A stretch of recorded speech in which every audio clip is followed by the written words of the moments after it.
Welcome back, guys. Today I want to talk about the subject of memory cards. Which ones do you use? Which ones do you need?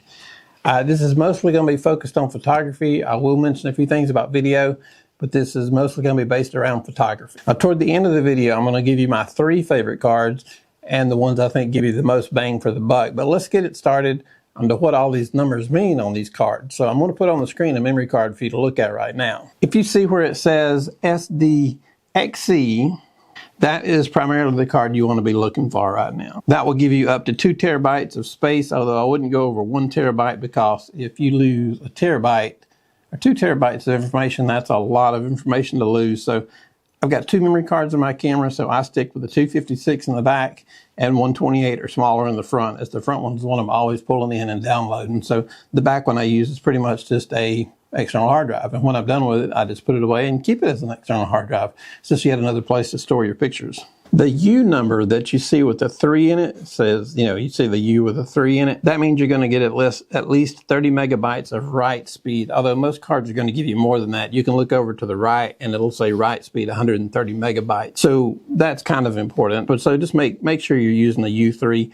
The V30, I think, is probably a little bit more important. The V30, you can shoot in HD. They recommend the V60 for 4K, and they recommend V90 for 8K if anybody's actually shooting in 8K these days.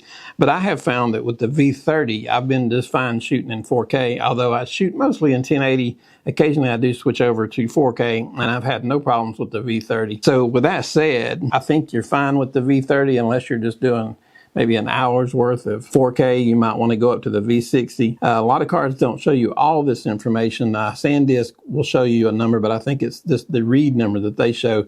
They don't show the right number. A lot of cards don't show you as much information as this one do. They'll show you a U number, they'll show you the V, and they'll have just one number that'll say speed, and it'll say, 170, 200, whatever the case may be, but that's usually the read number. They won't give you the right number. So I do like the Samsung because they will give you the read and write numbers. The reason I said go with the SDHC is because they're a little newer. They are going to give you a little more capacity to hold your data, which is what you need, because especially the larger the cameras are now, some of these cameras going up to 45 megapixels or higher, you really need a larger memory card to hold that data. The older ones that are SDHC. Hey guys, I just want to take this second of your time. If you guys would please hit like and subscribe, it would go a long ways toward helping our channel and help us keep making these videos. Thank you. They will only hold up to 32 gigabyte, and they've also got one I believe is called SDVC, and they'll hold up to 2 terabytes, but that's just a lot, and they're very expensive and they're hard to find. So I would just stick with the SDXC right now, as I think they'll be perfectly fine for photography. And if you're doing burst modes and you can shoot 20 and say a digital shutter, and you're shooting raw in a burst, I still think you're going to be fine with the U3 and the V30. I haven't had any problems with that. Now, if you don't want to take any chances, you can spend a little bit more money and go with the V60. I have a few V60 cards and they work just fine, but I can't tell much difference between the V60 and the V30 because, like I said, I don't do a whole lot of burst shots. My main camera is my Canon R6. It's only 20 megapixels, and I usually shoot a mechanical shutter, which is only 12 frames a second. I have done some digital where it goes up to 20. For the most part, I've been just fine with the V30 cards. And I do use a lot of the Samsung cards. Samsung, SanDisk, and ProGrade are my 3 favorite cards. And at the end, I'll tell you which one's my very favorite, which one I think you get the most bang for the buck for. Now, when you're choosing a card to go in, like I said, I have 2 memory cards. And let's say you have 2 memory cards in your camera.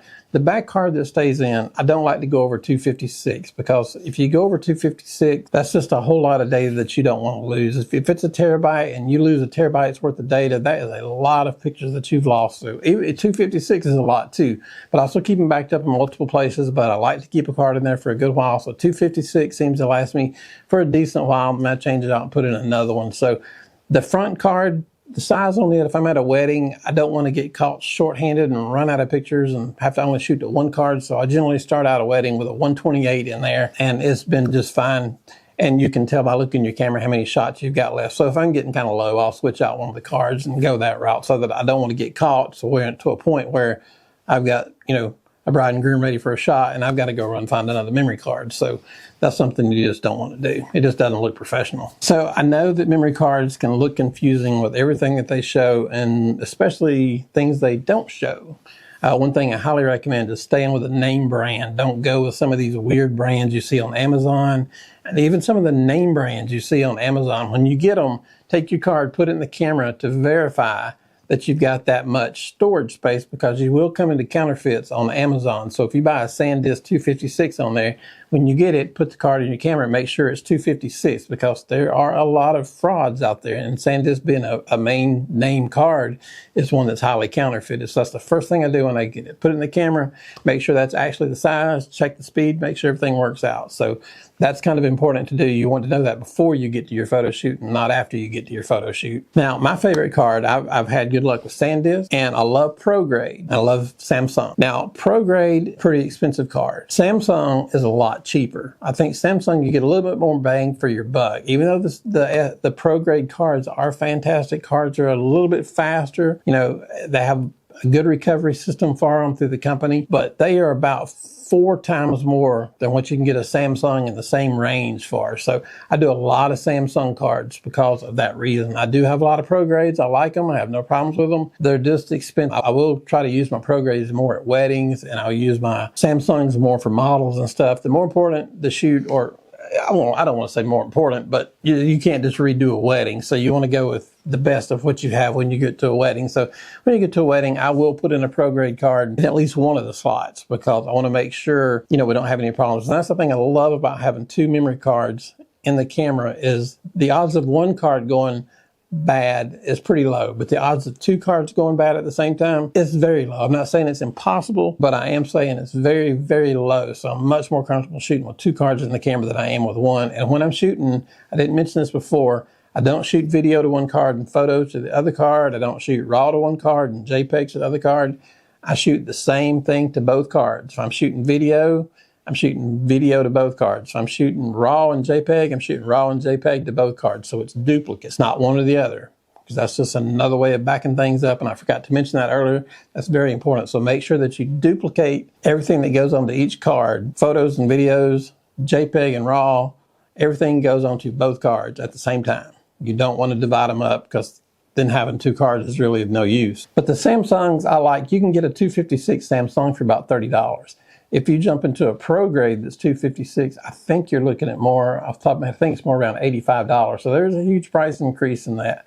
And ProGrade is a great card. I probably trust them more than I trust any other card, but I've never had a Samsung card go bad on me. I think years ago I had one SanDisk go bad, but we shoot so much that ones, you know, they're still highly reliable. I still have plenty of faith in SanDisk. So those are the 3 cards that I use. I would avoid most other cards, especially if you can't pronounce the name, or it's something weird you find on eBay, or it's $7.99. I would avoid that. For the work that we're doing and what we're getting paid for, don't go the cheap route, because that's what you'll get. You'll get cheap, and you don't want cheap when you're selling bride and groom pictures for a fair amount of money. You want high quality equipment, high quality memory cards, and your reputation's on the line. So don't skimp to save a few bucks. So I hope this has helped you guys out. I know the memory cards can be confusing, and this was mostly for photography. Video is kind of a whole nother world. I did mention the 4K. I've shot with the V30s, not had any problems, but I'd probably get a lot of kickback from that, from a lot of videographers that say you really do need the V60, and that's fine for the 4K, and if that's what they do, that's fine. The little 4K I've done on the V30 hadn't had any problems. But hey, if we're helping you guys out, please hit that like and subscribe button. And if you have any questions about the memory cards, just shoot me an email down below and I'll get back with you. Thank you.